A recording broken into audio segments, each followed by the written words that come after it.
Hello বন্ধুরা, শিখার রান্নাঘরে সবাইকে ওয়েলকাম জানাচ্ছি। আজ একটি নতুন রেসিপি নিয়ে চলে এলাম তোমাদের মাঝে। আজ করে দেখাবো একদম খাঁটি দুধের দই। তো এই গরমে দই হলে কিন্তু মন্দ হয় না, তাই না? আর যদি সেটা হয় হাতে তৈরি দই, তাহলে তো কোনো কথাই নেই। তো প্রথমে আমি 2 লিটার দুধ নিয়েছি। এখানে 2 লিটার দুধকে আমি জাল করে 1 লিটারের একটু বেশি রাখবো। তো এখানে আমি 1 কাপ গুঁড়া দুধ নিয়েছি। একটু ঠান্ডা দুধ দিয়ে আমি গুঁড়া দুধটাকে ভালো করে গুলিয়ে নেব। এভাবে চামচ দিয়ে নেড়ে চেড়ে ভালো করে নেড়ে নেব। এভাবে খুব ভালো করে আমি সম্পূর্ণ গুঁড়া দুধটা মিশিয়ে নিলাম। এখন দুধের মধ্যে ঢেলে দিলাম। এভাবে আমি অল্প আঁচে অনেক সময় জাল করতে থাকবো। এখানে আমি 1 কাপ চিনি নিয়ে নেব। 1 কাপের অর্ধেক দিয়ে আমি ক্যারামেল তৈরি করব, আর বাকি অর্ধেকটা আমি দুধের সাথে জাল করে নেব। তো এখানে অর্ধেক চিনি আমি ক্যারামেল করে নিচ্ছি। সামান্য একটু জল দিয়েছি আমি।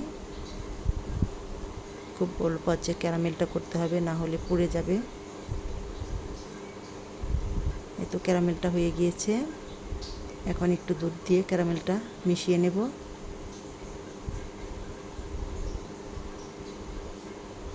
এই তো দুধের সাথে খুব ভালোভাবে ক্যারামেলটা মিশিয়ে নিলাম। এখন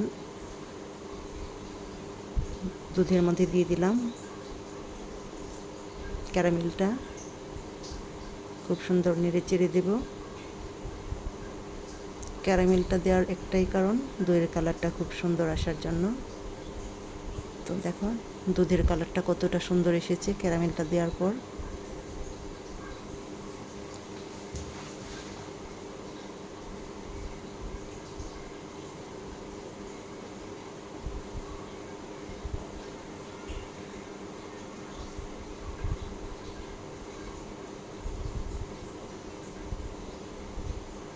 তো দুধটা হয়ে গিয়েছে। এখন দুধটা ঠান্ডা করে নিলাম। একেবারে ঠান্ডা করা যাবে না, হাতের মধ্যে এরকম ছুঁয়ে যায় এরকম পরিমাণে গরম রেখে দুধের মধ্যে আমি দইয়ের বীজ দিয়ে দিলাম, নেড়ে চেড়ে দিলাম। এরপর আমি পাত্রে ঢেলে নিচ্ছি। যে পাত্রে আমি দই বানাবো সেই পাত্রে দিয়ে দিলাম। মাটির একটা হাঁড়িতে আমি দই পেতে নেব। তো একটা পাত্র দিয়ে ঢেকে দিলাম। এখন সারা রাতের জন্য আমি রেখে দেব।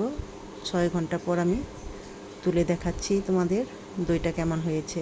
এই তো দেখো দইটা পারফেক্টলি হয়ে গিয়েছে, একটু নড়াচড়া করছে না, তার মানে একদম পারফেক্টলি হয়ে গিয়েছে। তোমাদের আমি এখন চামচ দিয়ে কেটে দেখাচ্ছি কেমন হয়েছে দইটা।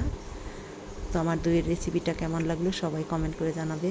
দেখো কতটা সুন্দর হয়েছে, খেতেও কিন্তু অসাধারণ হয়েছিল। তোমরা অবশ্যই আমার রেসিপিটি ট্রাই করবে। আমার ভিডিওটি যাদের ভালো লাগবে সবাই সাবস্ক্রাইব করে পাশে থেকো। আর সাবস্ক্রাইব করে অবশ্যই bell button all button click করে দেবে, তাহলে আমার ভিডিও ছাড়ার সাথে সাথে তোমাদের কাছে পৌঁছে যাবে। সবার কাছ থেকে আমি সহযোগিতা কামনা করি। সবাই অনেক ভালো থেকো। সবাইকে অসংখ্য ধন্যবাদ।